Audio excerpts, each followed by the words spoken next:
இப்படிப்பட்ட நம்ம தெய்வங்களை, இப்படிப்பட்ட நம்ம மக்களை தற்குறின்றது இன்னமும் சொல்லிக்கிட்டு இருக்கிறாங்க. நான் காஞ்சிபுரத்தில் சொன்னதை தான் இங்க நான் திரும்பவும் ரிப்பீட் பண்றேன். நீங்க தற்குறின்னு சொன்னீங்களே, அவங்க தான் உங்களோட அரசியல் வாழ்க்கையே ஒரு கேள்விக்குறி ஆக்கி இருக்கிறாங்க. கேள்விக்குறி ஆக்கிட்டாங்க, இன்னமும் ஆக்க போறாங்க. அன்னைக்கு நான் சொன்னப்போ சிரிச்சவங்களாம் இன்னைக்கு என்ன பண்ண போறாங்களோ? உண்மையை சொன்னாதான் அந்த கூட்டத்துக்கு கசக்குமே.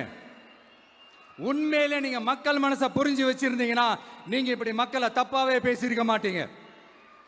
அது என்ன, அப்புறம் அரசியல் புரிதல் இல்லாம மக்கள் நமக்கு ஓட்டு போட்டுட்டாங்களாம்.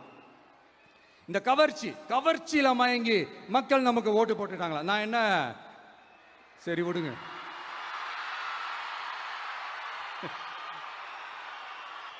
மக்கள் அவங்களுக்கு ஓட்டு போட்டா அந்த மக்கள் நல்லவங்களாம், அதே மக்கள் நமக்கு ஓட்டு போட்டா அந்த மக்கள் கெட்டவங்களாம். தற்குறியா? இதே மக்கள் தான் இத்தனை வருஷமா உங்களுக்கு ஓட்டு போட்டுட்டு இருந்தாங்க. உங்களுக்கு மட்டும் என்ன, வேற ஏதாவது பிளானட்ல இருந்து குதிச்சு ஓட்டு போட்டு போனாங்களா?